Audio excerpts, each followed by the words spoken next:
Airline Pilot Guy, episode number 86. Flight 209er, you're clear for takeoff. Roger. LA, good morning.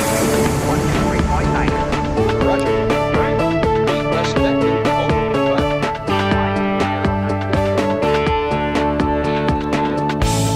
Hello, you're listening to the Airline Pilot Guy Show, the view from my side of the cockpit door.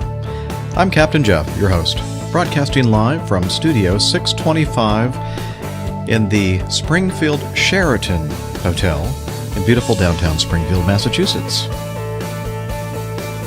In this episode, more Dreamliner problems. Let's see, a United captain dies of a heart attack in flight. Electronic devices, flameouts, turbulence, and much more of your feedback. So get all settled in, tray tables and seat backs in their upright and locked positions. Electronic devices powered on. Flight 86 is ready for pushback.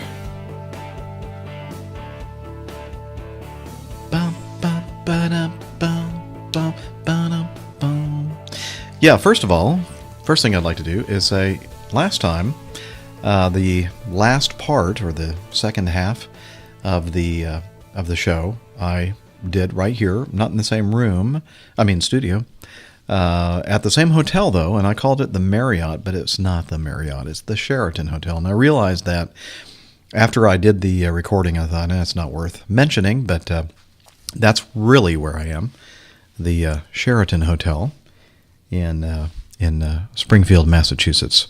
So, my first correction. And, before I start doing corrections, now let's just go on, since we're talking about corrections. I got this from Robert Spratly, or Rob. And, I mentioned Rob a few times in the past. He's been sending me feedback here and there. And in one of his emails, he said something about him heading the Professional Pilots Rumor Network, PPRUNE, looks like P prune. And he wrote me with this email. He said, "Hope you're well. Thanks for playing my feedback and for your kind comments. Wow, it sure is hard to keep those things short. But at least this time I wasn't umming or pausing too badly. Simple correction, though, on PPRUNE. It's not my creation or site, and I'm not affiliated with it in any way." So I just think it's a good knowledge bank for people to call upon for things aviation, and he's right about that. And so I sent him back an email. I said, "I'm sorry for the confusion and sorry for giving you attribution to that wonderful source of information, that website, PPRUNE, and we discovered what the problem was. He mentioned in his email, I forgot exactly what it was he was trying to say, but it sounded like I know what it was. That he heads the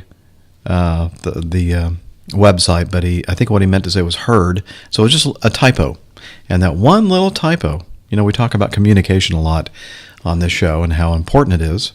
That one little mistype was taken the wrong way. And so I gave him attribution for, what, Rob, I would have just shut up and just taken credit for it because it's a great site. But anyway, I just wanted to set that straight, just in case the person who actually does head the Professional Pilots Rumor Network is listening or watching the show, that they'll go, "Hey, wait a minute, that's not right, that's libel." And I don't want any lawsuits. Speaking of lawsuits, my co-pilot that I'm flying with today said, and I was explaining to him, I do this aviation podcast and blah, blah, blah. And he goes, "Hey, have you ever, thought about like legality issues and that kind of thing?" And I said, "What do you mean?" And he said, "What if you say something that somebody takes the wrong way and, is misrepresented or whatever, and somebody sues you for it?" I went, I hope not, because as you all know, I'm doing this not as a business. My primary means of paying the bills is flying airplanes, and I just want to share that experience with you and help as much as I can you, if you want to get to where I am, trying to help you get here, and answering any of those questions that you've had about our profession, and flying in general that you've always wondered about. And hey, I'm that guy that can kind of help. Now, I'm not going to say that I know all the answers, because I certainly don't. And a lot of times I rely upon you, my listeners, to straighten me out and make sure that we get some good information to those who are watching and listening.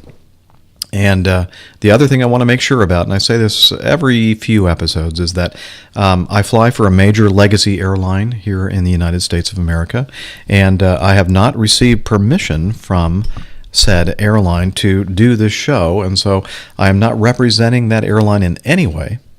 And that's why I say I fly for Acme Airlines. And as far as I know, the last time I checked, there is really not a real Acme Airlines. It's just a made-up airline that I thought would be kind of cute. You know, those old Roadrunner episodes with the Roadrunner and Wile E. Coyote always trying to capture the Roadrunner and the company that he always used for his bombs, explosives, and other devices to trap the Roadrunner were from a company called Acme. And so I thought I'll be a pilot. I'm chief pilot for Acme Airlines. So just want to make sure that everybody understands that anything that I say is certainly not the official opinion or utterances of the actual airline I work for. And also, I don't pretend to represent the several, tens of thousands at least, maybe hundreds of thousands of professional airline pilots out there. This is just one pilot amongst a huge number. And my opinion, of course, my opinion's right. And if you have a different opinion, then I say, get your own podcast and put your opinion out there, or send feedback to me and then I'll play it, and I'll see if you can convince me that I'm wrong. And it's probably a good chance you can. So there we go. Got the legalities out of the way, and let's move on. Let me finish off the feedback from Rob. He said more. He said, I saw a cool video yesterday wherein an RC helicopter pilot loses his aircraft on top of some old castle ruins. He tries the fire services to retrieve it, but they cannot. A fellow RC pilot answers his call for help and executes a successful rescue. Thought you may like to see it. And then he gave me a link here. So if you want to see it, just look for that link in the show notes, and you can watch it on YouTube and see this epic fire department FPV. What does FPV mean? World's first epic FPV quadcopter rescue. So there you go. Thanks again, Rob, in Staffordshire, UK, I think. The latter, most likely. Okay, now let's get over here to this, and I'm laying it out there again. Here we go. Johnny, how much more coffee? No thanks. I love coffee, I love tea, I love the Java Jive and it loves me. Okay, I better not say too much more, or else I'll get flagged again by the Google at YouTube. So let me bring that down in the background. So to a almost barely perceptible level. You know what, I better just hit this button and make it go away. Okay, so Coffee Fund. That is wherein I request donations from you if you are so inclined to help me out with the ongoing costs of doing this show. Now, I don't, as I mentioned just a couple of minutes ago, I don't do this to make a lot of money. I do this because I'm just kind of doing something to give back to the aviation community. And honestly, selfishly, it gives me a way to kind of stay in touch with all the other aspects of aviation other than my airline flying little piece of it. And so I learn a lot from you and from doing research on some of the questions that you ask me. And so airline flying has been very, very, very good to me over the past 20, almost 25 years now. And I think that this is just a way for me to kind of help out people, either get here, give suggestions on how to do that, to answer your questions. Oh, I've just covered that. So, and the costs, you ask, what costs might you have? Isn't this whole podcasting thing free? Well, it can be. And if you're interested in finding out how to do that, podcasting is kind of one of my hobbies. And I figured out a way to do it almost for free, but you make a lot of sacrifices, and I don't like to cut corners and make sacrifices in putting out this product to you, my listeners, and so I use a media serving company that I pay a monthly fee for storing the files, and also, of course, my website, airlinepilotguy.com, is a self-hosted WordPress site, and I pay for a monthly hosting service on GoDaddy.com. And so, there are some costs. It's not huge, but I certainly am not making a whole lot of money doing this. And so one of the things I like to do is drink coffee. I love that Java, hence the Java Jive. And I also love drinking beer. I just returned from going to eat at the I think they call it the Student Prince German restaurant here in Springfield, Massachusetts, downtown. And you'd think I'd have a nice, authentic German beer on tap, but I noticed that they were serving the Goose Island IPA. And I know that that's a good beer, so I had a 16-ounce stein of that. And so I do enjoy a good beer, especially IPAs, as many of you know who have watched the show. And so the donations to the coffee fund go to help me offset the costs of the podcast, and also to help me with my I'm not going to say addiction to, but my enjoyment of beverages, both adult and caffeine laden.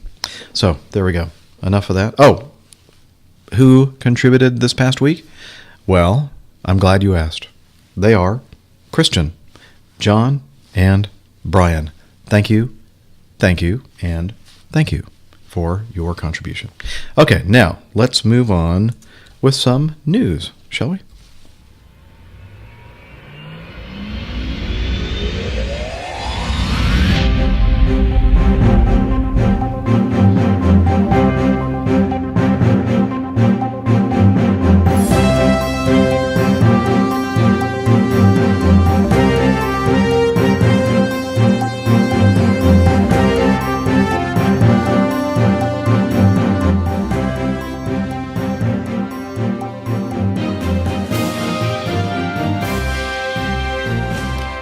Yes. The Boeing 787 Dreamliner is in the news again, and it's not a positive thing, no.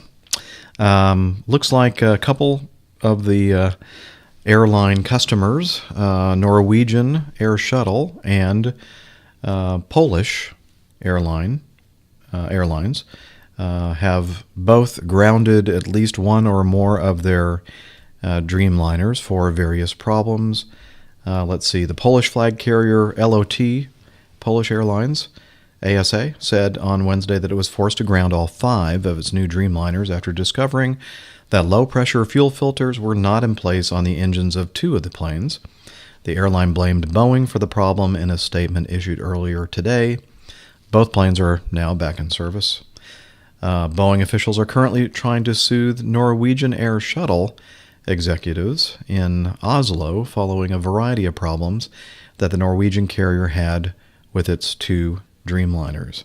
The airline is scheduled to purchase 5 more Dreamliners, and they're not happy. They're having to lease an Airbus 340 for some of their long-range flying, and so just thought I'd mention that they're having troubles with brake indications or failures, or having indications of other things. Not a battery issue. The battery issue was the big one, right? Apparently they've fixed that because we haven't heard any problems with it since then. But it's still riddled with little troubles here and there. So I felt it was necessary to mention that on the show.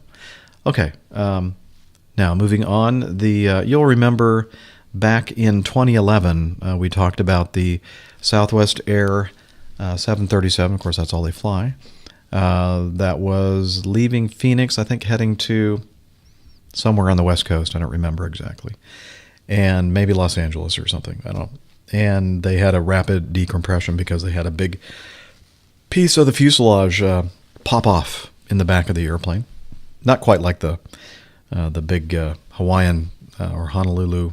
What was the name of the airline? Air Hawaii, Hawaiian Air, Honolulu Air, whatever it was. That kind of had the whole roof peel off. It wasn't like that. It was a good piece of 4 or 5 feet long and several inches wide of aluminum that came off that should not have, and they had a rapid decompression. And turns out that the National Transportation Safety Board report released on Friday blamed bad workmanship for a 2011 incident when a 5-foot-long hole ripped open in the roof of a Boeing 737-300 during a Southwest Airlines flight. When the jet was assembled 15 years earlier, the drilling of the rivet holes along one side of the fuselage skin panel that tore away showed a, quote, lack of attention to detail and extremely poor manufacturing technique. The work was also not in accordance with Boeing specifications or standard manufacturing processes. The report reveals that a panel above the one that ripped away was replaced at some late stage of assembly, and the joint between these two panels, 3 rows of rivet holes along the overlap, showed serious discrepancies, including non-circular holes, double drilled holes, gaps between the rivets and the holes, and metal burrs protruding from under the rivets. Ugh. The crown skin panel and the upper left fuselage panel were misaligned, so most of the lower rivet row holes were misdrilled. Weber says, let's see, who's Hans Weber, an aviation technical expert, said that the NTSB analysis dispels the concern that the aging jets are more susceptible to metal fatigue, cracking in their sooner in their life cycle than previously believed. Wow, I completely butchered that one. Sorry. So this guy apparently was dispelling the concern that the jets are old and maybe these things aren't going to last as long as they thought they were. And he said, no, the workmanship was just terrible. He said, this has nothing to do with a typical fatigue fracture due to aging. So, let's see. A flight attendant lost consciousness while trying to make an announcement over the public address system, falling and fracturing his nose. Another off-duty Southwest employee who tried to help the flight attendant also lost consciousness, sustaining a cut above his eye as he, too, fell. Now, why do I mention that? Well, it's important to reiterate that in a rapid decompression, it is critical that you get that oxygen mask over your mouth and nose and start breathing normally, because you are going to lose consciousness if you don't. And this flight attendant and the person trying to help the flight attendant are a great example of that fact, that you need to get sucking that oxygen until that airplane gets low enough so that the partial pressure of oxygen is high enough to sustain consciousness. So, just thought I'd mention that as well. So, let's move on. This is a sad story, indeed. You hear about these occasionally. And one more reason, if you need it anymore, that the whole idea of having only one human in a cockpit, what's the guy, Michael O'Leary, Ryanair CEO, says, there's no reason to have more than one pilot up in the cockpit, right?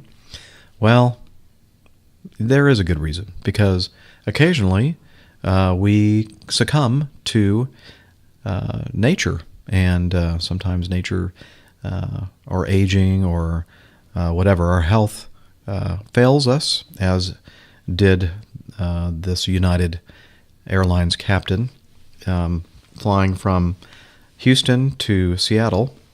He suffered a major heart attack forcing crew members to make an emergency landing in Idaho while 2 doctors on board did CPR in the first class cabin. And, I meant to get the audio of that on the radio, him declaring an emergency and saying that there was a man down and they were performing CPR and all that kind of stuff. But it wouldn't really enhance the story, would it? So we wouldn't really learn anything from that communication. So just wanted to mention it. Many of you sent me tweets and emails to point out this thing. Of course, it was on national news as well. So, again, to reiterate this point, that every pilot in the cockpit, whether they're called the captain or the first officer or the pilot or the co-pilot or whatever you want to call us up there, we're all fully qualified to fly the airplane by ourselves. It's not necessary for 2 people to be up there to fly the airplane. We kind of share the load. However, when one of us is incapacitated, the other one is fully capable of taking over the jet. And remember, that a lot of people think that the co-pilot just sits there on his hands and doesn't do anything but watch and learns how to be a wise, sage captain as he grows older. Yes, grasshopper. But no, part of it, of course, is learning how to be a captain. By that point, you shouldn't be learning how to fly. You should know how to fly, but you're kind of observing the captain you're sitting next to, how he or she handles situations, what kind of judgment they have, how they deal with other people, how they communicate with the other crew members and with their passengers, etc. That's what you learn as a first officer or a co-pilot. And so both pilots up there are completely 100% certified to fly the airplane all by themselves. So, and I think most of you listening to this show know that, but apparently the media just gets all freaked out when something like this happens. Like these passengers' lives were in incredible danger. Of course, then the very next day we hear a story about, well, we really don't need pilots because these airplanes are so automated, right? So I think I said to somebody via Twitter, what's the big deal? So a guy dies of a heart attack. We really don't need any pilots up there, do we? Because of all the automation, right? All right, that's enough news for now. And let's get on with the best part of the show, your feedback. Oh, that's awful. All right, we're going to do that one again. Now, what? Okay, on the video, you're going to hear this twice. On the audio, hopefully, I'll remember to edit this part out and play the pristine version of my incoming messages stinger. Here we go.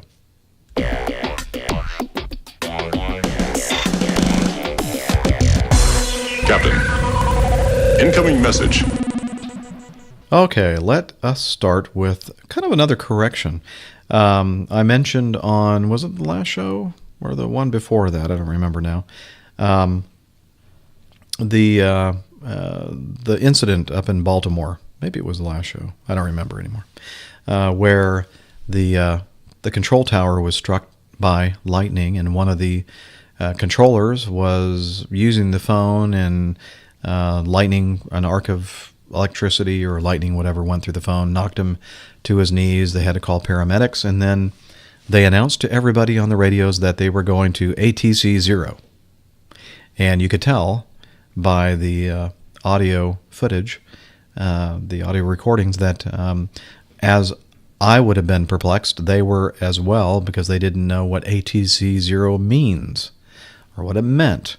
And I did a little bit of research myself, and I couldn't find anything on it, and so I just kind of decided that this is just an unofficial term that nobody really knows the definition to.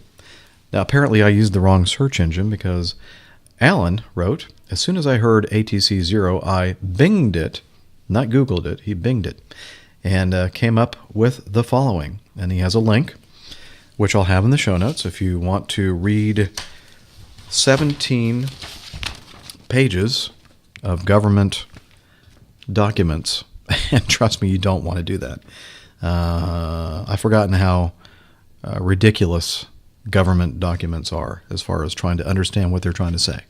But, this is from the U.S. Department of Transportation, Federal Aviation Administration, Joint Order 1900.47 Charlie, effective date October 22nd, 2009, which was approximately 4 years ago. They issued this order, which is the Air Traffic Organization Operational Contingency Plan. Okay, so basically the term ATC 0. What's that music? That's not my phone, because the phone is I'm using is recording the video. Huh. Must be somebody next door. Wow. Okay. On page 15 of 17, in the back here, we have definitions. And one of the definitions, 17D or delta, is ATC 0. ATC 0 is an event declared when it is determined the facility or significant portion thereof is unable to safely provide air traffic services or traffic flow management in the case of the ATC SCC, as prescribed in FAA Orders JO 7110.65, Joint Order 7210.3, and the favorite, of course, all of our favorites, 7110.10. I don't even know what that is. So here's the bottom line. Put this on the floor where it belongs. ATC 0 is a term that the air traffic control system uses to when they implement their operational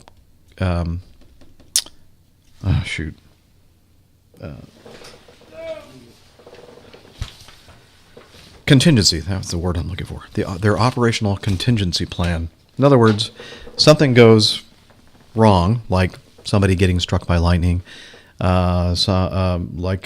terrorists flying airplanes into buildings, that kind of thing. All of these big facilities have these plans that they have written up, and then they are supposed to exercise or implement once a year just to test to make sure everything is working properly. And so it's kind of an internal, it's an official term, but it's an internal term. I think the mistake that the controllers made in Baltimore was using this term that everybody in that facility understood, but not understanding that nobody else outside of their organization has any clue what ATC 0 means. So I think that when they review this outage, I'm hoping, because they're required to do so, I'm hoping that when they review this whole thing and they determine what lessons to learn, that they say, hey, let's use terminology that the pilots and other people involved in this whole thing understand. Or let's do some education for pilots and everybody else that so we know what that means. Like if I hear ATC 0, I'm still not sure exactly what it means. It really depends on what the operational contingency plan is at Baltimore. How would I know that? I don't know. We're not issued those.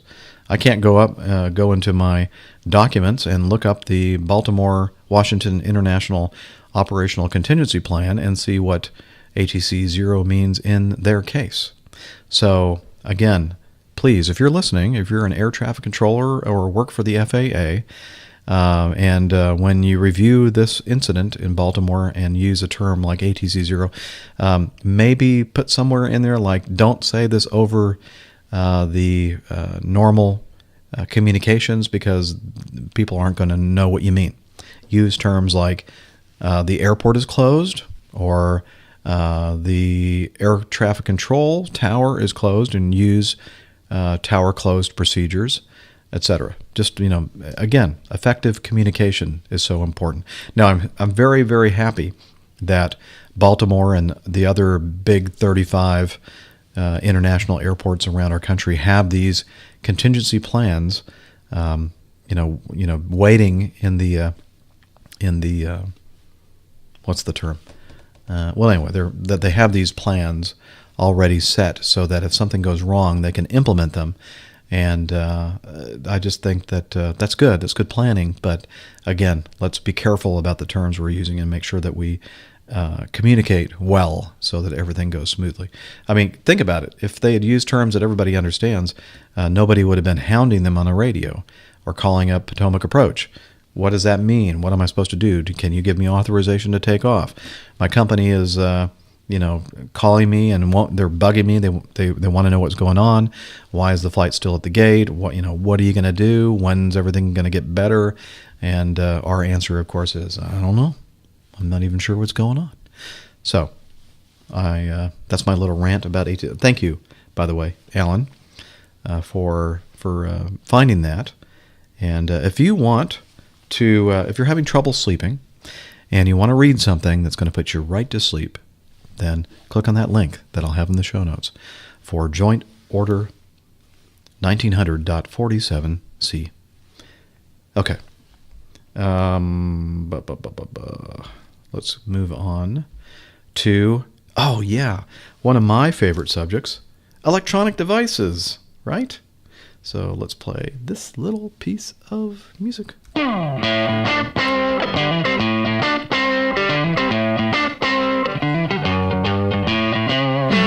Actually, what I should play is this.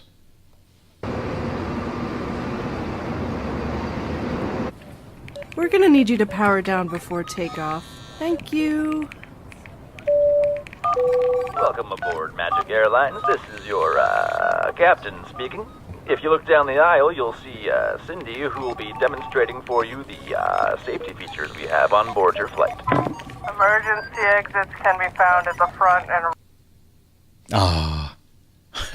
By the way, I'd like to say that the wireless capabilities, the bandwidth at this hotel, are not good at all.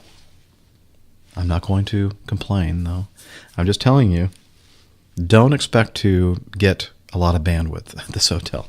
So I was playing back a YouTube video that I'll explain here in a minute. But, okay, well, you get the idea. Electronic devices, safety briefings, etc.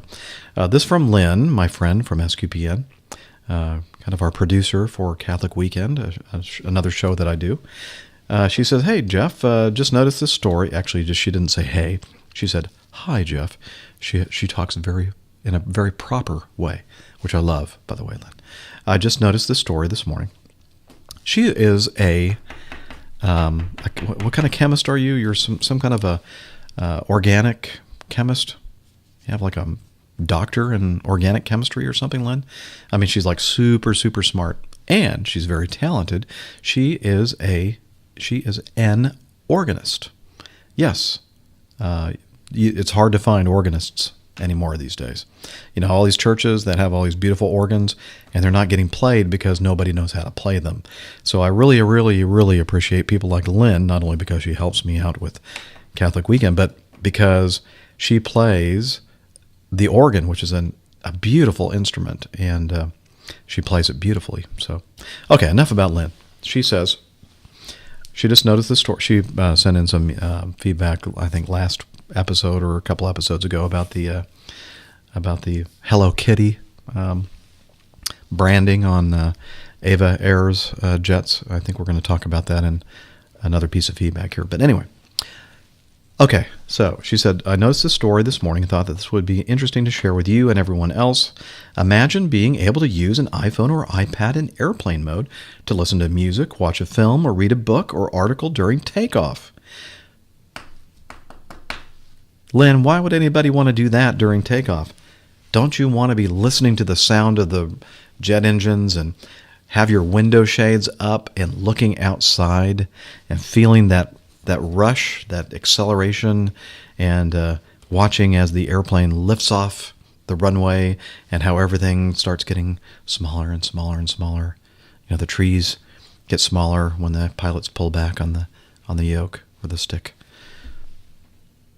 Don't get me started. I had a deadhead again today from Atlanta to Springfield, or Bradley International, and so many of the people around me had their window shades down. It's like, hello, don't you Don't you want to look outside? Are you just so used to flying in jets that you just don't care? I don't. Okay. Back to Lynn's. Well, this is taking forever, isn't it, Lynn? It also reminded me that a mutual friend of ours had also filmed a choir singing La Mer as the plane was coming in for a landing, and they had finished singing the piece just as the plane touched down. And then she has a link to my very good friend, Father Roderick, who is the Chief Executive Officer of the StarQuest Production Network. He is much more than that. He's kind of my mentor, one of the pioneers of podcasting. He started way, way, way, way back when podcasting was in its infancy. Anyway, I've talked about him before. So, and if you're listening, Father, thank you for everything that you've taught me about podcasting and about communicating and about our faith and about being a friend. So we have a link to a video that he took on an airplane landing at Schiphol Airport in Amsterdam. And so we'll have that in the show notes as well. And so that's it from Lynn. Thank you, Lynn. So next, this is from Dave Sterling. He says, Hi, Captain Jeff. Discovered your podcast along with many others when you were on the Airplane Geeks a while back. I've waited to email you until now because I was working my way through your back catalog. I'm not finished yet, up to episode number 71, but I came across a few things that I wanted to share, so I will. The first was the other day my wife and I were on a U.S. Airways 737-400 going from Charlotte to Fort Lauderdale. Shortly before pushback, the call was made to shut off electronic devices. A few minutes later, a flight attendant got back on the PA and said, "We can see that there are 5 electronic devices still powered on, so please turn those off and we can be on our way." All across the plane, people took out their phones and shut them off. It was great. My devices were already off, so I didn't have to worry about the airplane's magic sensors. Say what you will about electronic devices and if they affect anything or not. I am a believer in following the rules. I am too. And the risk/reward of being bored for 20 minutes versus a navigation fault or worse. I will just be bored for 20 minutes. Besides, that's the best time to look out the window, check out Sky Mall, or anything else. Maybe that's the reason why the airline... you may be onto something, Dave. Maybe the reason why they don't want us to use our electronic devices below 10,000 feet is so that we look in the Sky Mall magazine, the catalog, and order stuff from Sky Mall. Because I'm sure they get some little piece of the profits from that, wouldn't you think? Huh. Okay. Another aspect of these devices is their distraction, which is shown beautifully in this cartoon, which seems to feature a cameo from you at the end. And so I'll have this in the show notes. You need to watch this little video, and maybe I'll use a little frame capture of the last part of the video as my podcast art for this episode. So that was the video I was starting to play. It's like a cartoon video, and at the end is a captain that looks suspiciously like me, I guess, kind of roughly. Has a gray mustache, and so thanks for that, Dave. And then he says, thanks for your time.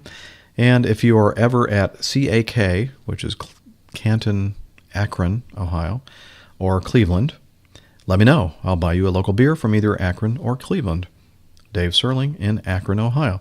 By the way, Dave, my roommate in my starter year at Georgia Tech, my freshman year, was a swimmer named Dan Finelli, and he is from Akron, and anyway, he was my roommate. So every time I hear the name of the city, Akron, I think of Dan Finelli. I wonder what he's doing. I think it was pre-med. He was extremely smart, and good looking and very physically fit. The women loved him.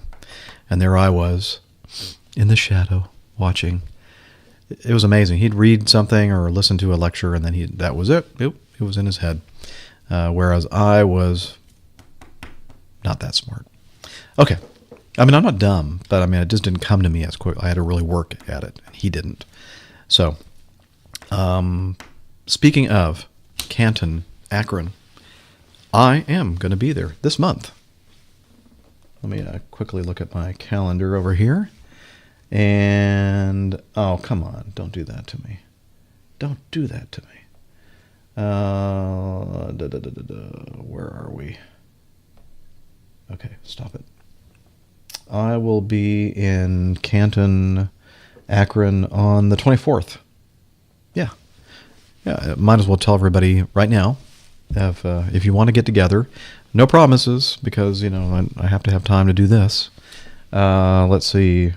Next week, I'll be back here on Monday in Springfield, Massachusetts. On Wednesday, I'll be in Norfolk, Virginia. Let's see. The following week, the 14th, I'll be in Albuquerque. The 15th in Buffalo. The 16th in Providence. The 22nd in Melbourne, Florida. The 24th in Canton, Akron. And the 28th, Monday the 28th, I'll be in Tulsa. The 29th in Savannah. And that's it. I might be other places as well, but that's my schedule as it stands right now. Now, these schedules can change, but that's the way it is set right now. So if you are in any of those places and you want to meet up with me, just send me an email and say, hey, I heard you say that you were going to be in XXX and on this date, and let's have a beer or something. Okay, so thank you, Dave, for your feedback and the funny video that you sent me a link to.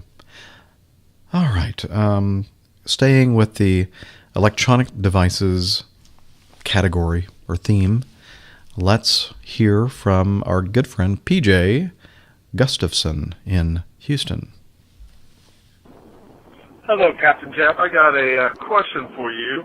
I have a Galaxy S4 phone, and the last time I flew, first time I flown with it, I put it in airplane mode, turned it off, didn't think anything of it. That's what I've done on my old phone. And when I could use it again, I powered it up and was reading a book on it, this other stuff, and I noticed that my Bluetooth radio was still on, and kind of looked in there, and I could, through my Bluetooth radio, I could see a couple other people's computers that were broadcasting Bluetooth. My question is Bluetooth not part of the airplane mode on most phones? Is it? It turned off the Wi-Fi, turned off the cellular data, it turned off everything else but the Bluetooth. So I was just kind of surprised to see that. And since it is, or if it is accessible, could I use my Bluetooth headset with my phone? Is that something that would be acceptable to use in flight? So that's my question, and I was really kind of shocked that it was still on, even though I was in airplane mode. Hope to hear from you soon. Talk to you later. Bye. Oh, sure. You didn't know it was on. No, I'm just kidding. Oh, by the way, PJ also sent me an email saying, yes, that was me on, what's his name now? I can't think of his name. Joe Dionne's podcast that he had years ago called Fly With Me. I mentioned that a couple of podcasts ago when I was watching one of the live Ustream events that he was streaming, and saw the video of PJ. And let's see, did I put this in here somewhere, PJ? About,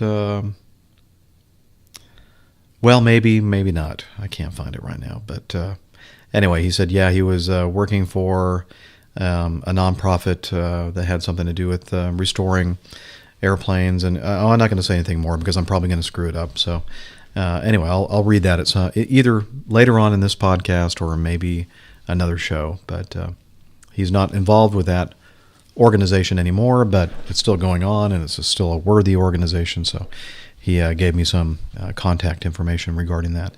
But let's get on with PJ's question here, the Bluetooth thing. I noticed, by the way, I upgraded to iOS 7 on my iPhone 5 and my iPad, and I love it. I thought I was kind of skeptical. I didn't think I was going to really like the new operating system, but I actually like it. There are a lot of features in there that I really like. One of which is, of course, the control center. I know all you Android people have had this thing that's like the control center for a while now, so I know. But at least I have it now, and which allows you to kind of pull up from the bottom a lot of things that a lot of system settings and that kind of thing that is readily available to you, whereas in the past you had to go through and drill down to the settings app, and then you had to go to this and that and this, and it was buried deep in the bowels of the settings to get turn things on and off. And now you can go and flip that thing up from the bottom and press this button, and you're in airplane mode. And I did notice that the way you kind of bring it up and put it back down is right about where you might accidentally press the Bluetooth button, which turns it on and turns it off. So perhaps, now you said, I didn't really hear the phone that you had, so I'm not sure. It's probably not the case for you, but does the airplane mode turn off the radio antennas on these devices? And my understanding, I guess it depends on the phone. My understanding is that yes, it does. So if I had my Wi-Fi on and my Bluetooth on, and I went to airplane mode in my iOS device, it would shut down everything. And then, of course, you're on the flight and you want to use the Wi-Fi system, then you can go back in there and still in airplane mode. So you still have the cellular antenna off and no cellular data coming in, but you can use the turn the Wi-Fi back on, and you can turn the Bluetooth back on. So the question is it allowed? Can you use a Bluetooth headset? Can you use a Bluetooth keyboard? Can you use a Bluetooth mouse? Well, the answer is yes, you can use it, but you're not supposed to. You're not allowed to, at least for some of the airlines. It turns out that a sampling of the major U.S. airline policies bans Bluetooth in flight on American, United, Continental, Delta, Alaska, Virgin America, Horizon, and JetBlue. While representative, the sampling should not be considered comprehensive for the entire industry. This has not stopped companies that make Bluetooth computer accessories from marketing them to people just about to get on a plane. At San Francisco's new T2 terminal last week, according to Spud Hilton in, what's this? What is this from? Bad Latitude Travel Department. I'm not sure where this is from. Anyway, this person writing this article said he was getting on an airplane at San Francisco's new international terminal last week, and he noticed a shop near one of the gates with several models of wireless keyboards for iPad.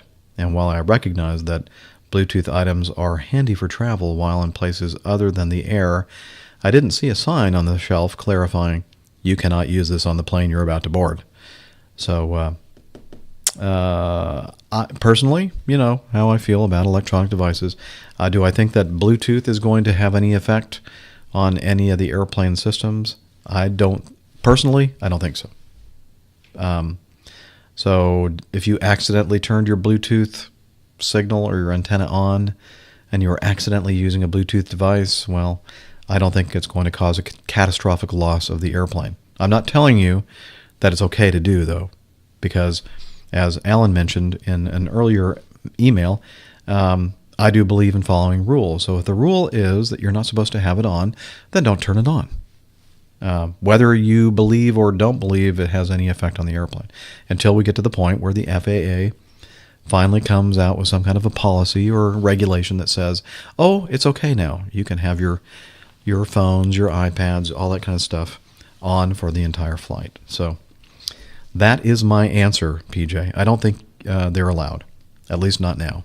So, and speaking of iPads, or the lack thereof, my airline, Acme, has been studying the use of a tablet device for a replacement of the flight kit.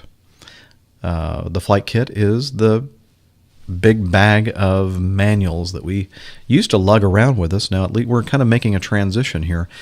We used to have these big flight kits, and many of you who are professional pilots out there still carry the big flight kits around with you, with your volumes of Jeppesen charts and manuals and that kind of stuff.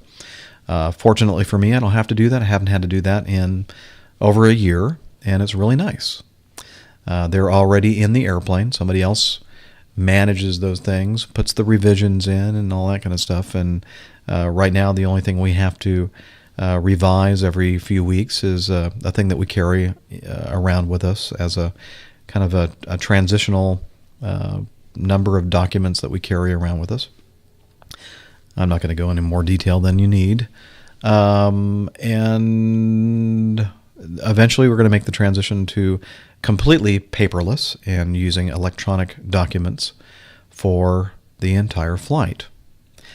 And so that means, as our good friend First Officer Jeff at American Airlines has been enjoying now for quite some time, it means using a tablet to pull up your charts, your arrival procedures, your departure procedures, all kinds of stuff that you would normally refer to in a paper manual will be available at your fingertips. So that's good. That's good news. Bad news. Turns out that the company decided to go with not Apple-proven technology and their absolutely wonderful tablet device, the iPad. No, they decided to go with a competitor, Microsoft, their Surface 2 RT running Windows 8.1 RT. Now, Microsoft has a couple different tablet offerings. One, the Surface Pro, one, the Surface RT. One has a regular Intel chip that really runs Windows, the Surface Pro, and then the Surface RT runs an ARM processor, a different type of chip, and it really is it's not really a full PC, desktop PC kind of operating system. You can't run your favorite Windows program on it because it has to run an app or a program specifically designed and coded, programmed for that operating system. Very much like I can't run on my iPad, I can't run a program that was designed to run on my Macintosh computer or my Mac operating system. So RT is kind of like the mobile operating system or their tablet operating system. So okay, that's cool. And there are some advantages to using the Microsoft platform. It allows multitasking or like double window, double pane, so you can be running a couple of different applications simultaneously and actually viewing them simultaneously. So, it's and I can see, and by the way, the pilots that were involved in the testing of this tablet device, both iPads and a Microsoft product, were heavily lobbying the company to pick the Apple product. But apparently the people in a position to make the final decision decided, you know what, we're going to go with the Windows thing instead. And I can see why.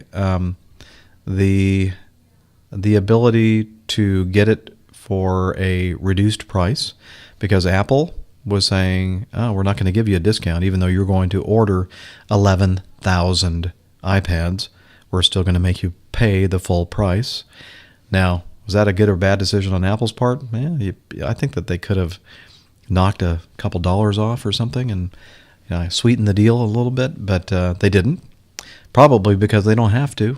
Somebody else will buy that iPad.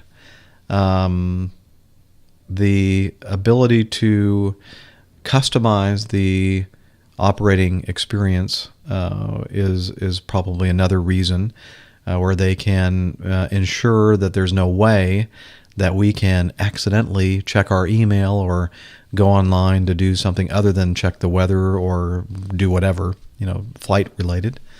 That probably is a player. Another big reason, and trust me, I've suffered being a Mac user since 1989. Yeah, you heard me right. I have been a Mac user, actually dual platform, but I have loved my Macintosh computers since my first one, my LC3, was 89 or 90, and then I bought that. And I've been a suffering Macintosh user at Acme Airlines for almost 25 years. And that's because the technical department, the IT department at Acme, really was serving the vast majority of users, which were Windows users, and they really could care less if you were using a Macintosh operating system. So I was always having to do things, kind of hack things and do things in a different way because I insisted on using the Macintosh system. So what I'm trying to say is that Acme's IT department has been very Windows-centric for many, many years. And so it's not a surprise that they saw this product, this tablet device from Microsoft and said, yeah, we think you should go with this for the pilots. So I'm sure that all that has something to do with that final decision. Probably the biggest part of that is the money aspect of it. The fact that Acme is going to spend millions of dollars buying these things. So it's understandable, and I'm actually looking forward to seeing what my experience is going to be using the Surface 2 RT tablet device, and you'll hear it on this show, what I think about it, when I finally get one in my grubby little hands. Okay, so enough of that. Several of you, by the way, sent me feedback about the fact that my company went with a different tablet device, not the one that is superior. Okay. Moving on, as they say. Moving on. Let's see. Let's play this.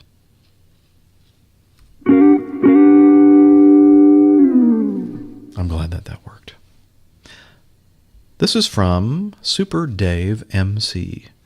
Hi, Captain Jeff. I'm halfway through Airline Pilot Guide number 83, and your discussion of stowaways brought back a funnier side than how a outside stowaway usually ends up. Yeah, usually they end up dead. Back in the 90s, a very large American airline had a hub for their ATRs in Puerto Rico. On the ATR 42 and 72, there was a rear hatch on the rear fuselage after the pressure bulkhead. The rear hatch had quick-release latches similar to those on oil/lav/hydraulic access doors, but the airline ended up having to put additional screw fasteners over them. Legend has it that some of the locals had figured out where to hide. Then, when the aircraft was holding short before takeoff, they would run out of the brush, hop inside, and close the hatch behind them. Since most flights were low island hopping flights, there was not much risk for the stowaway as far as pressurization and temperature and that kind of thing, even though the hatch was aft of the rear bulkhead. Supposedly, the way they finally figured it out was a stowaway was heard bumping around in flight. The crew called ahead, and after landing, taxiing to the ramp, the hatch pops open, and the rider drops, rolls, and runs off into the sunset. Thought you would get a chuckle out of it. Great job as always. Best to you and your family. David, Super Dave MC. Thank you, David. Yes, I did get a kick out of that. Thank you. Interesting story. This is from Area 51 Brett. Does that mean you worked in Area 51, Brett? Or are you an alien, perhaps? Come on, fess up. Dear APG, he must be an alien because he didn't say Dear Captain Jeff. He said Dear APG. See, aliens don't understand all this stuff. I don't know if this is really relevant to your podcast, but I've been thinking about buying a share in a Cessna 172 at my local airport. It's $6,000 for a 1/6 share and $60 per hour wet for rent. That means fuel included per hour, $60. Then $100 per month in membership fees and dues. Are there any other questions or concerns I should have? I'm only a student pilot right now, with about 35 hours, almost ready for check ride. Your biggest fan. Oh, he just threw the gauntlet down. Everybody listening out there who is a fan, Brett thinks he's the biggest fan. Area 51, Brett. I'm just having fun with the area. I'm having fun with the area. I don't know. I don't know what year is the 172. That might have something to do. What is it equipped with? What kind of avionics does it have? What conditions is it in? And then, of course, even if I did know all that information, I really couldn't tell you because I don't know. But I know that there is likely somebody out there listening right now that my voice is going into their earbuds or their headset or playing over their car stereo or whatever. They're listening to this and saying, wow, that's a good deal, Captain Jeff. You should tell them, yeah, do it. Or, no, that's a bad deal, don't do it, etc. So if you're listening and you can help me answer Area 51 Brett's question regarding the ownership, the fractional ownership of this Cessna 172, let me know. I mean, just off the top of my head and not knowing really anything, it sounds like a good deal to me. That's cool. Kind of part ownership in an airplane. And, one of these days I'd love to own an airplane. And in fact, my first officer that I'm flying with right now said, do you do any, general aviation flying on the side? And I said, no, because I really don't have time to do it right now. But maybe when I retire, a little more than 10 years from now, maybe I'll get the opportunity to do that. Because, I don't want to stop flying. I love flying. So maybe I'll get immersed in GA when GA, maybe, Georgia, after I retire. If I'm still alive and don't die of a heart attack like that United captain. Or die of a heart attack right here in the hotel room. Maybe that's just indigestion. Okay. On with the show.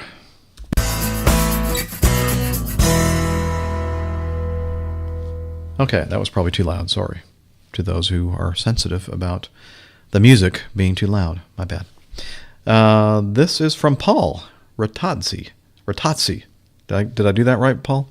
Ratazzi. Ratazzi. I don't know. Some Italian name. He says, I wanted to share with you and your listeners my sighting of an interesting aircraft known as the Boeing Dreamlifter. I've talked about it before on the show, a long time ago.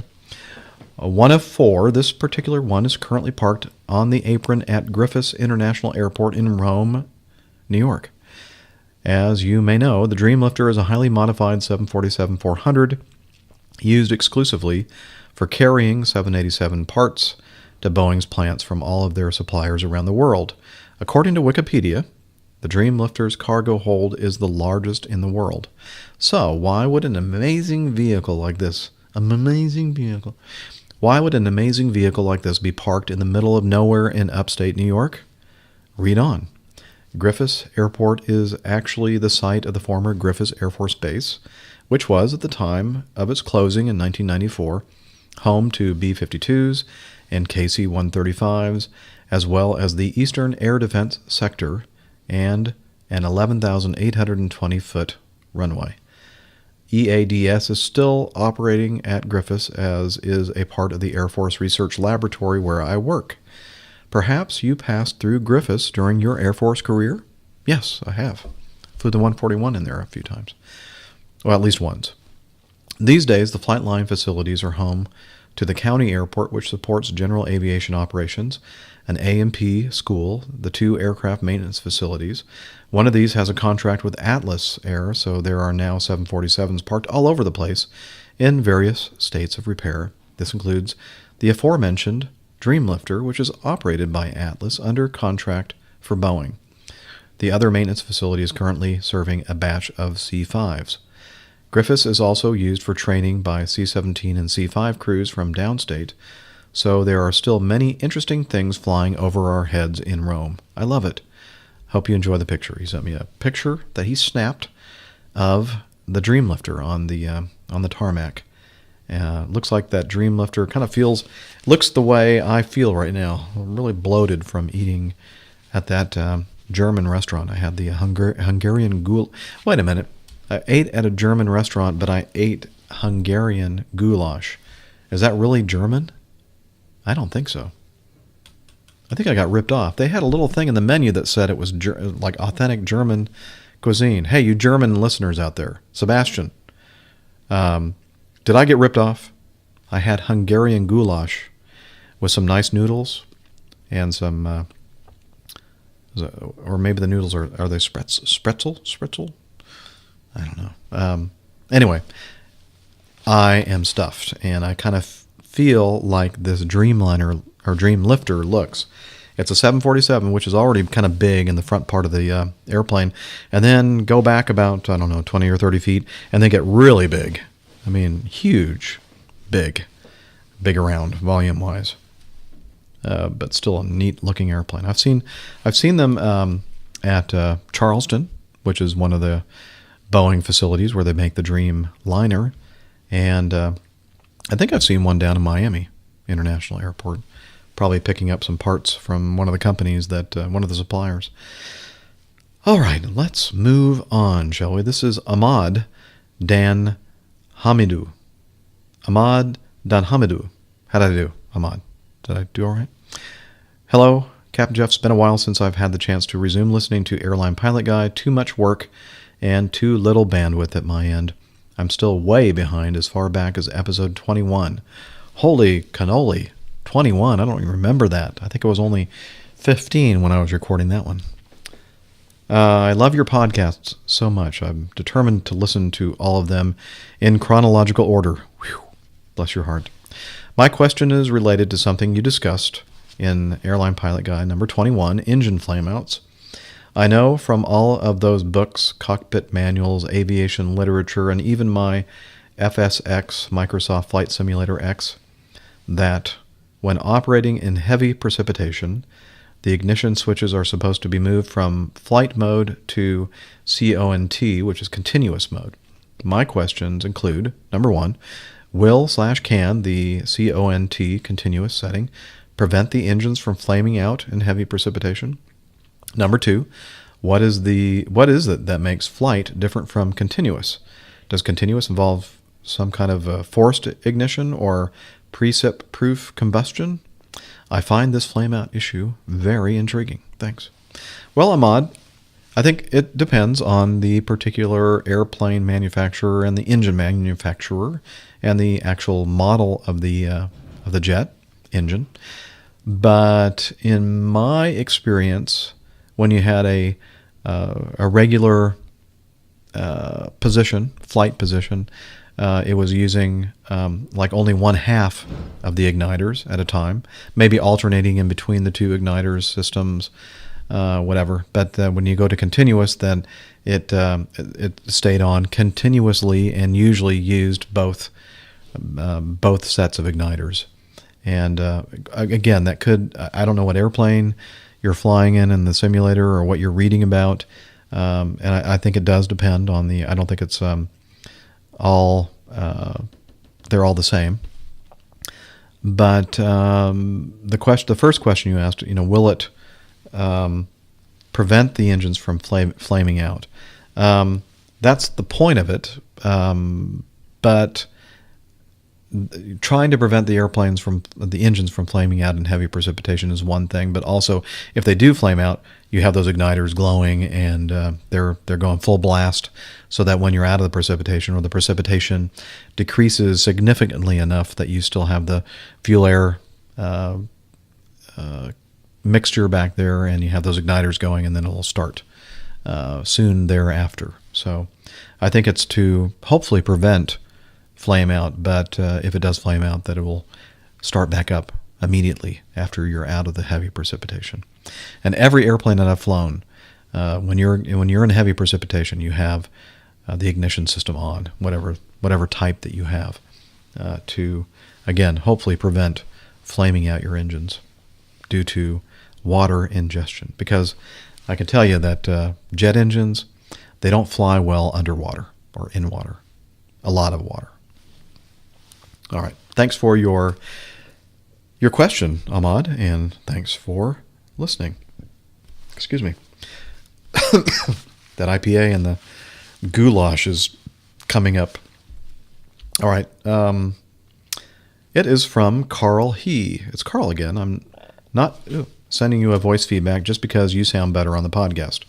Oh, I really should fix my microphone. Yes, you really should, Carl. I'm excited to hear you talk about the 777 Hello Kitty jet. See, I told you I was going to talk about this again. Thank Lynn for sharing this piece of news in episode 83. Okay, Lynn, Carl is thanking you. Now I have something interesting to update you. Yes, you're right. Ava Air is a Taiwanese company. I believe they are the only airline authorized by Sanrio to use all of the Hello Kitty images. Sanrio is a Japanese company which strictly controls the use of Hello Kitty images. Every product that is related to Hello Kitty has to be carefully examined by Sanrio to make sure it is charming and will be welcomed by the customers. Hello Kitty is quite well known in Taiwan, and when Ava Air introduced their Airbus 330s painted with Hello Kitty in 2005, it really made a hit. This idea is suggested by Ava's chairman, Mr. Kuo-wei Chang, whose father is the founder and chairman of Evergreen Group. He entered Ava Air in 1996 and started as a staff in the checkout counter. He also had experience of aircraft maintenance, ticketing, and management. Chang was later appointed CEO in 2005. However, he left Ava Air in 2006 for pilot training in the United States. That is cool. The society was shocked that he appeared to separate from his father by donating $1 billion of stock holdings. Chang returned to Evergreen Group in 2009. He worked as a manager in the cabin maintenance department. In 2010, Chang was checked out as a first officer of the 777-300ER. He again became the CEO of Ava later in 2011. In 2012, he gained his ATP license and was checked out as the captain of a 777. From January 2013, he has become the chairman of Ava Air. He is now 42 or 43 years old. For me, it sounds like a legend because Chang is a chairman, a 777 captain who has aircraft maintenance licenses, and his wife was a cabin attendant. Well, maybe it sounds more like a dream. As of, or on 18th of September, this 777 will take Hello Kitty from Taipei to Los Angeles. Guess what? Chang will fly this airplane. It must be an interesting experience to take an airplane flown by the chairman. I hope this update is also an interesting story for you, Captain Jeff, and our dear listeners. Best regards, Carl He. Well, honestly, Carl, I had read about half of your email, but I stopped at some point before you told me that Chang, the CEO of this big airline, went to pilot training and became a 777 first officer and a captain. That's cool. And he served in so many different areas: ticketing, maintenance, ramp, all that stuff. He must be a very well-rounded CEO. That's very cool. That kind of reminds me of the most of the legacy airlines started from people who were pilots. The people that ended up as the first presidents and chief executive officers were pilots themselves. I think Juan Tripp, wasn't he a pilot? And let's see, Frank Borman, Eastern. I'm going to stop there because I'm sure that I'm going to mess something up. So history has not always been my best subject. Although I'm fascinated by it, I don't always get the details right. Just ask my history teachers. Okay, so very cool. Thanks for that feedback, Carl. I had no idea, and that really makes me love Ava Air that much more. Wasn't really that excited about the Hello Kitty stuff, to be honest with you. But the fact that the CEO has done all his jobs and is actually a pilot, now that's cool. I like that. All right. I do these YouTube videos while I'm recording the podcast, as I'm doing right now, the audio podcast. I'm using my iPhone to videotape myself in my hotel room. If you're interested in looking at a talking head, which is basically what I look like, you can watch me on my YouTube channel. I've mentioned that before. And on YouTube, you can send in your comments. And Astro 5100 did just that. So he says, "Hey, Captain Jeff, I must say I love your podcast. I'm a flight instructor with about 1,000 hours. I instruct at an accredited collegiate flight school. That allows our students to qualify for the restricted ATP once they meet the MINS and get hired by a regional. I have an interview in a few weeks with one of the regional airlines that operate under the U.S. Airways logo. This will be my first airline interview. I'll gladly take any words of advice from you. Keep up the good work." And I did comment or reply to his comment on YouTube, but I thought it would be good to talk about it on the show for a couple of different reasons. Maybe Astro 5100, you're watching this episode, and perhaps somebody else might have the same questions. Now, things may have changed over the years. When I went for my airline interviews, the standard outfit that you would wear was a nice suit. I don't remember if it were a three-piece suit back then. Whatever the style of suits are, business suits, that's what I would wear. And I think they recommended like a dark gray or a dark blue or black. Now, I don't know. Are people wearing suits these days when they go for interviews? I don't see why you shouldn't. I think, as I mentioned in my reply to this comment on YouTube, I think that when you go for an interview for a specific job, when you walk in that door, I think you should look the part of the job that you're interviewing for. So, if you're interviewing to be hired as an airline pilot and eventually a captain for that company, I think you should walk in that room looking like a darn airline captain. Now, I don't mean buying their uniform and having the stripes or epaulettes or whatever and the wings. That's not what I mean, of course. What I mean is it would be easy for them to see you in your nice suit that is clean, that is pressed, a nice white or conservative-looking shirt, a nice tie, looking at you going, "Man, that guy looks like a pilot, and let's talk to him and see what he's made of." So that's number one. I mean, dress for success. They used to have a book, which is probably still in print, probably a little outdated, but I bought it before I interviewed and read up on how to look like you're a successful person, and so whatever the current successful look is, that's the way you should look. I think I carried a briefcase. I don't know if that makes any difference anymore. Anyway, so don't look sloppy, don't look slovenly, don't look all wrinkled. Do your best to really, really look sharp. Number one. Number two,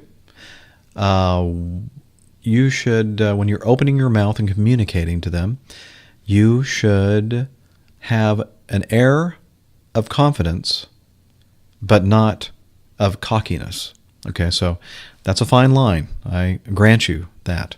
You don't want to come in being overbearing and unflexible, and you don't want to be cocky, but you want for them to know that you're a confident person. You're confident in your skills. You're confident that they're going to like you and hire you. But you're also a good communicator, a good listener, have a sense of humor, are personable. A lot of these qualities, some of us don't have, and you just got to do your best. Don't be nervous. Now, I know that's easy for me to say. I've been an airline pilot for almost 25 years now. Was I nervous going in for my interviews? Not really. No. Especially for when I went in for my interview with Acme, because I felt like I really answered those questions completely honestly. That yes, you are my number one choice of airlines. Of course, you say that to all of them, but they probably all know that you're kind of going, well, really? We're your first choice? Really? Of course, you don't want to go in there and go, my name's Jeff, and you're my second, really, second or third, and both of those are pretty good. I mean, you're right neck and neck, but you're not. Oh, first? No. Acme is my first choice. Well, of course, you don't want to do that. So, but I can't say that I was nervous. I had confidence that the people interviewing me were going to like me. Again, I don't think I came across as being cocky. I hope not. But anyway, so that's another important thing. Be prepared. Know something about the company that you're interviewing with. Know whatever that regional airline is. Know how they started. Know who started the airline. Know when approximately the airline was started. Know about the mergers that company has gone through. Know something about how many employees the company has, how many pilots the company has.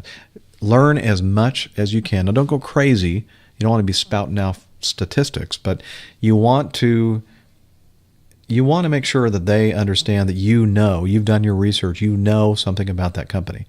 And that just shows them, hey, this person has prepared enough to know and care about who we are and what company he's going to be flying for if we hire him.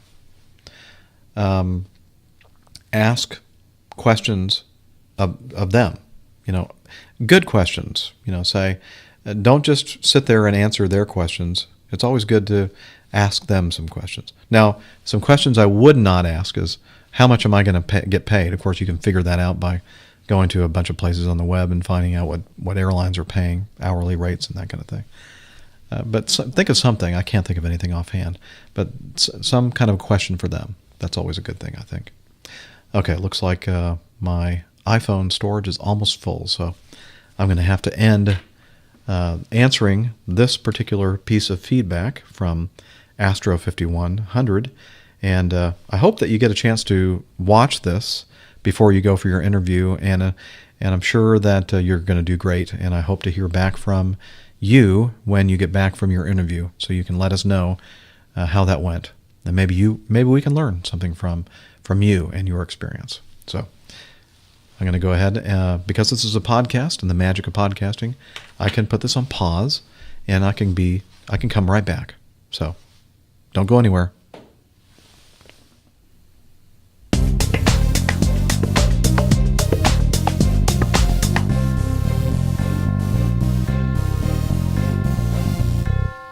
Okay, I'm back.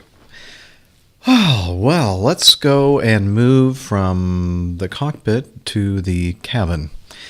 This is from Jeff in Zionsville, Indiana. Thanks for continuing your great podcast. Always look forward to uploading to my iPod each weekend when they come out. I had 3 interesting experiences during a recent trip from Indianapolis to Kansas City by way of Detroit on my outbound and by way of Memphis on my return. Takeoff spacing. We were number 4 for takeoff out of Detroit. I don't remember the plane I was on, but it was a regional jet. I was watching a 747 take position on the runway, readying for takeoff. Always a fun sight. A few minutes after the 747 takeoff, another jet was lined up for takeoff. Then it seemed that takeoffs were happening virtually every 30 seconds. There was definitely much less time between each subsequent takeoff versus the 747 and the next jet. Is the timing related to the afterwash phenomenon? I'm sure I don't have that term right, but I can't recall what it's called. Yeah, the wingtip vortices or jet wash, whatever you want to call it, or some other reason. Air vents and turbulence. Oh, okay, let's answer that first one. Because the 747 is a heavy jet, actually what do they call a jumbo category. I believe the spacing is like a certain amount of time, or 5 miles, or whatever. The time can vary, but the controllers in the tower can kind of decide by looking at how quickly the airplane is accelerating and kind of use some timing to ensure that by the time the next airplane is rolling for takeoff, you have that minimum spacing. And I think it's like 5 miles from a large airplane, which is probably the type of airplanes that we're taking off behind it, to a jumbo airplane. And so they know exactly how much space to put between them so that they don't get involved in the wingtip or wake vortices of the previous airplane. And then because all the subsequent jets taking off after that 747 were basically the same size airplanes, then the spacing requirement is much less. In fact, it's not uncommon to get cleared for takeoff, as I did today, twice, while I actually received a clearance for takeoff on the runway before the preceding airplane was off of the runway. So they can get much tighter spacing between like airplanes or large airplanes or smaller. Okay, going on with Jeff's feedback. Air events and turbulence. Shortly after takeoff from Kansas City to Memphis and on climb out, we had some light turbulence. The flight attendant comes on and asks everyone to open their air vents to help with the turbulence. I'm thinking at that point that she is concerned about sick passengers, though it wasn't all that much. The air smoothed and we had a good flight. However, on approach to Memphis, we started to encounter some more turbulence. Again, the flight attendant came on and said this time, could everyone open their air vents to help out with the turbulence? Clearly implying that open air vents would help smooth the turbulence in some way. I've never heard of this. Any thoughts? Or was this this is a CRJ 200 we were flying in. Okay. Your first inclination is correct. The reason why you want to have the air vents open is that some people get a little queasy when the airplane is moving around due to turbulence, and having that flowing air over your face, especially cool air, really helps alleviate or helps to make you feel better and not quite so queasy or nauseous, or nauseated, I should say. And I think that the flight attendant the second time, since you seemed to think that she was implying that somehow opening up the air, well, maybe maybe in her training, she was told by somebody that if you're in turbulence, have them open up the air vents and it's going to help with the turbulence. Now, maybe she interpreted that as it actually has some kind of an effect on turbulence and not, you know what I mean? She may have misunderstood the person telling her why you would open up your air vents. Or perhaps she understands that it's not going to have anything to do with easing the amount of turbulence, but it may help people from getting sick. And in that case, she just didn't communicate it very well. So I'd say one of those two options, most likely. And finally, funny flight attendant. These flights, by the way, were on Acme. We had a very personable lady as the flight attendant on the trip from Memphis to Indy. During the safety briefing, she said, to fasten your seatbelt, insert, of course, saying that everyone says, and I can't remember. Then she says, for those of you who haven't been in a car in the United States since 1963, I'll be demonstrating the use of the seatbelt in a moment. And I'll be coming through the cabin if you need anything disposed of. Just grab me. About 30 seconds later, she comes back on, well, please don't grab me. Just get my attention, but no grabbing, please. She was great. Thanks for all you do in keeping us safe in the air and aware on the ground, Jeff. You are welcome, Jeff, and thanks for those great questions. Hopefully I answered them satisfactorily. And then I said there was going to be another thing about the cabin. And where is that? Where is that? Oh, this is from Brian Hunziker in Northern Virginia. Hope all is well. My family and I just returned from a trip to Seattle and Portland. We frequently fly to the Pacific Northwest since my wife's family is from there. First, some background info to set up the question. I'm a bigger guy, such that anyone can easily tell I'll need a seatbelt extension. I never wanted to get caught without an extender, so I borrowed one from a flight many years ago. So long, in fact, I think I borrowed it from America West. Anyway, during this trip, we flew from Washington Dulles to Seattle, and then took a commuter flight to Portland for a family wedding. On the return flight to Seattle, I was told I could not use my old America West extension because they were aircraft specific. This is the first time I've ever heard such a thing. We've been doing these trips for over a decade across multiple airlines and aircraft ranging from a 757 to an Embraer EMB 120.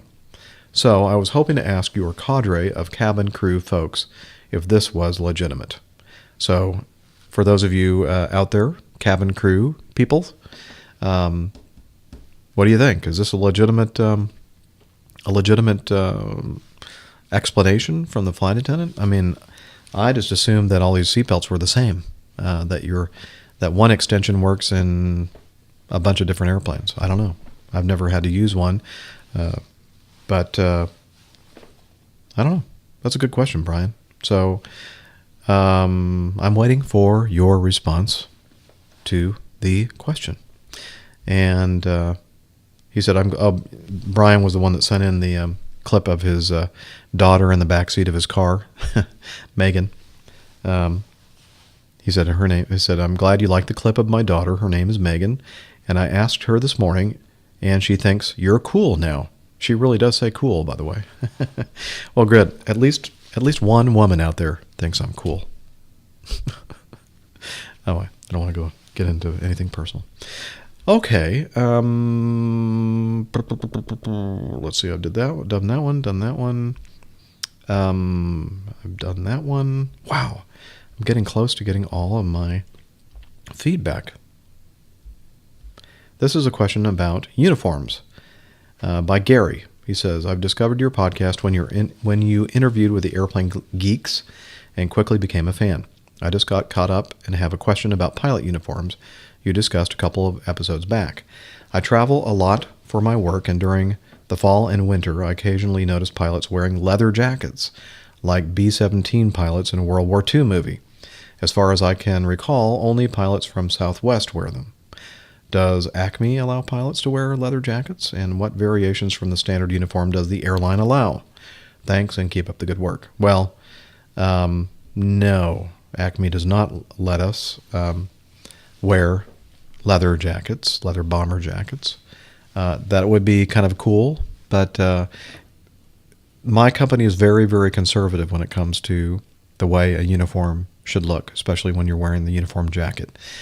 And I think it's going to be a cold day in where before we ever wear something as casual looking as leather bomber jackets, to be honest with you. I think other airlines allow their pilots to wear leather jackets. I think American does. AirTran, I think, is one. Southwest, of course, it's Southwest and AirTran now are basically the same airline. I've seen some other airlines out there, their pilots wearing leather jackets, which really confuses me because I try to keep, I look at somebody's uniform and I have trouble sometimes trying to figure out, I try not to stare at their wings or some kind of a piece of their uniform that will have their name on it or their logo. You don't want to look like a dork, but that's one of the things about my company's uniform. When you see our uniform, you go, "Oh, that's a guy that flies for that company." I don't know what I'm talking about. Anyway, so as far as I know, no, Acme does not let us wear leather jackets, and we can't just do those things on our own. We have an operations manual, flight operations manual. And the second part of the operations manual has information about appearance standards and, how long your hair can be, whether you can have a beard or a mustache. And if you do have a mustache, what the parameters are. And I think I'm pushing mine a little bit. I think it's a little bit longer and maybe wider than it should be. But it's not as bad as some of the guys I've seen. I saw this one dude, man, you think I have a bushy mustache. This guy's was like... covering up his whole bottom half of his face. Saw another guy that had like those handlebar mustache things, like curling around. I mean, it was like sticking farther out than his face. I mean, it was huge. I mean, it looked great, but I don't think that's within the regulations. I think there's a regulation that says it can't. The back of our hair can't be touching our collar. I think I've gone beyond that before, and I'm not sure what it says about on the sides. But you can't. I can't just come into work one day with like purple hair or fluorescent green hair. I believe it says something in our manual that your hair has to be natural. And I don't think fluorescent green or purple is a natural color. I really don't. And I don't think the company does either. I can't go in and, come in with a mohawk, or spikes in my hair, because that's not normal. Although we do have a lot of guys that shave their heads. I'm not sure that's considered normal. I don't know. Maybe it is. Maybe it's the new normal. And there's a lot of pilots, they probably get to the point they're losing their hair that they go, you know what? The little hair that I have looks like crap, and so I'm just going to shave it all off. And I think that's a good solution. I'm just glad I have the hair that I have. Well, I have a lot of hair. It's still there. It hasn't fallen off. I mean, it's receding a little bit, and of course it's no longer brown. It's definitely silver or gray. But I'm happy to have hair. So, let's see. So I hope that answers your question about uniforms. And I did that one. Oh, Mike asks this question that I really didn't have an answer to because I haven't done a lot of this kind of thing myself, but I'll talk about it anyway because those of you listening may have some experience with this and may want to chime in. He says, okay, I have 3 pretty fast questions. Number 1, I just received my instrument rating and I'm not sure what the best way would be to plan an IFR flight, which I would stop for fuel halfway to the destination. When I file the flight plan, would you file it to the destination airport or would you file it to the fuel stop airport and then get another clearance when you're all fueled up? I'm still at that phase where flight planning takes me longer than the flight does. Hey, preparing for this podcast takes longer than actually recording the podcast, I understand. Number 2, I'm going to become a CFI in the next year or so. I'm having second thoughts about flying in shorts and bad shoes because I feel that as a pilot in command, if an accident does happen, it's my duty to protect my passengers the best way I can. And if I get burned badly enough because I wasn't dressed accordingly and my passengers got hurt, I would not be able to forgive myself. I'm thinking about wearing a low-cut boot under a pair of jeans or whatever's best for flames. I still need to research that. So I'm not planning on wearing a full-on fire suit or just something a little better than shorts, I'm thinking. Or maybe I'm just crazy. What do you think? I don't know. You might be crazy. I don't know. I don't really know you. No, I'm just kidding. And his third question, I forgot what the third question was. Thanks again. Okay, so I think it's a good idea to wear something that would be safe for you. I've talked about think about what you would want to be wearing if your airplane diverts into some field and you have to evacuate the airplane and it's like snowing outside and you're heading down to Florida and you're wearing shorts and flip-flops. At that point, when you're sitting knee-deep in snow, you probably are thinking, I wish that I'd worn long pants and shoes and socks. And, of course, you're concerned about pilot in command and being able to help your passengers is a laudable one, Mike. And I don't think you should get the full-on fire suit, although it would be pretty cool looking. Like some of those NASCAR driver suits, with all the logos of companies, sponsors, or maybe really brightly colored things with flames. Yeah, maybe not. Find a flight suit, a Nomex flight suit. Those I love. That's the thing. One of the things I missed the most about flying in the military, flying in the Air Force, was wearing flight suits because at first they're not the most comfortable things because you have to kind of break them in and wash them a few times to kind of break down some of the fibers in the Nomex material. But once they got to a certain point where they just felt like you were wearing pajamas, it was very nice. I wish we could wear flight suits, but So back to your. So I hope that answers your number 2 question. Number 1 question: the how to file for a through flight. So I did a little research and I found this forum, the Pilots of America message board, and I hope I remember to do this, Mike. I'll send this to you, but you can just do a search for multiple airports on one IFR flight plan. Pilots of America message board, and Googling or Binging that should bring you to the thing that I'm looking at right now. And the basically they went back and forth, and some say, oh yeah, no big deal, just put your destination airport as your destination, and then when you file at your airport that you're stopping at, then put in like a delay code. So I don't want to go into exactly how you would type that out, but you'll see this in the forum excerpt. And again, I'll try to remember to send this to you. And it looked to me like the general feeling amongst the folks that answered in this discussion say, you know what, it's just file 2 flight plans.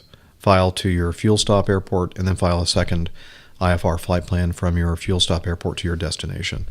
And then just, while you're on approach to the first one, you can kind of coordinate with the approach control or tower and say, hey, I'm going to stop for fuel. Can I get my clearance for my next flight plan, or do I need to wait until I'm, whatever. But it seems to be a pretty common thing. I think they call it a through clearance. So hopefully that answers your question. Again, general aviation pilots out there or business pilots that do their own flight planning, maybe you have the correct answer, and you can send in that feedback to me, and I'll relay that to Mike. Okay, and speaking of feedback and females, not that she thinks I'm cool, but she did contribute to my coffee fund, and she sent me some feedback. And it's very rare that I receive feedback from a female kind of person. So let me see. I'm trying to find... Where are you, Anissa? I know you're in here.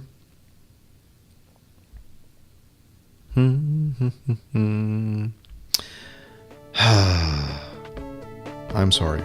No, this is boring. And why can I not find it? Darn it. I can't find it. Maybe I put it somewhere. I know, I was just looking at it. This is fascinating, isn't it? It's great. It's kind of like dead air on a radio station. Just going to go through a little bit more before I give up. Okay, I give up. Anissa, I'm sorry. I'll look for your feedback and I'll read it on the next episode. Okay, so everybody out there now is waiting with bated breath. Does that mean you have bad breath when you have bated breath? Probably not. Okay. Anyway, as I said, I'm flying a bunch of different places for the rest of this month. I will, you know what? In the show notes, I'll put, where I'm going to be. And as far as I know, this is the only trip that I have scheduled for this week. Although it's possible I can pick up another trip this week. And I hope I do, because I still need to fill up a little bit of my schedule. So I may or may not get this may be it for this week. Well, it's a couple hours long, so hey, that should do it. So I hope everybody has a great week. And next week, as a reminder, I'll be back here in Springfield on Monday, and on Wednesday I'll be in Norfolk, Virginia. So I hope everybody has a great week. Remember, you can send feedback to me, feedback at airlinepilotguy.com. You can do as PJ did, call the Airline Pilot Guy call-in number, which is 304-997-4568. That's 99-PILOT, 304-99-PILOT. Go to the website, Airline Pilot Guy. You can leave your comments there. You can click on the Send Me a Voicemail tab, the Speak Pipe technology and use that. Use your smartphone to record something and attach it. You know all the ways to contact me. So, and Stitcher Radio, another fine way to listen to my podcast, although it's not the same high quality that you get if you downloaded my audio podcast or watching the YouTube video, but it's still not bad. Great way to listen to podcasts on the go, like in your car. And that's all I can think of. So, again, wishing you clear skies, unlimited visibility, and tailwinds. Take care, and God bless.